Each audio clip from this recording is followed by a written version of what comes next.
ప్రతి ఒక్కళ్ళు వస్తారు బంధుమిత్రులని. ఏం తక్కువ కాలేదు, నాకు అన్నీ ఉన్నా కానీ ఆనందం లేదు. నా తమ్ముళ్ళు రాలేదు, నా చెల్లెలు రాలేదు, నా బాబాయ్ రాలేదు, ఒక్కళ్ళు రాలేదు. కనీసం బాబాయ్ బాబాయ్ ఫోన్ చేసి అడిగాడు, నాకు ఇక్కడ మర్యాదలు జరగలేదని. ఆయన నా ఫంక్షన్కి వచ్చాడు, నిన్న వచ్చాడు, ఇక్కడ జరిగింది ఆయన చూశాడా? సరదాగా అన్నాడు నాన్న, సరదాగా అన్నాడు. సరే ఒక పావు గంట అయినా లేట్ అయింది, సరే వదిలేసే. ఇక్కడ వాళ్ళ ఇంట్లో జరిగిందని వచ్చాడు ఆయన. అది కూడా వాస్తవం ఏంటంటే కాదనలేదు, నేను వారికి మర్యాదలు జరగలేదు అన్నాడు. సరే పోనీ వదిలేశాను, మర్యాదలు జరగలేదు అంటే వాళ్ళకి తెలీదు వాళ్ళు ఎలా రిసీవ్ చేసుకోవాలో.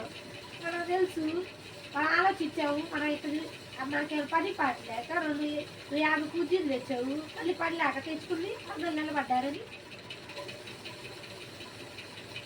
అది మొదటి శుభకారం. మన ఇంట్లో ఎవరు రావాలి ముందు? ఒక రోజు ముందు ఒక్కళ్ళు రాలా ఇంటికి, ఒక్కరోజు ముందు. సరే ఒక గంట ముందు కూడా రాలా ఎవరు మినిమం.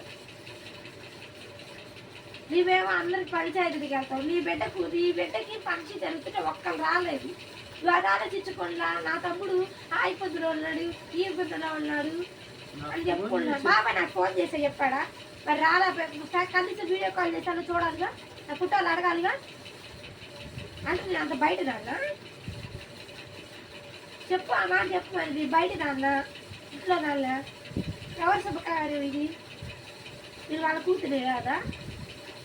వాళ్ళ పిల్లలు మన ఇంటికి వస్తే మనం అంత బాగా చూసుకుంటున్నాం, వాళ్ళు మళ్ళీ అంతే రావాలిగా.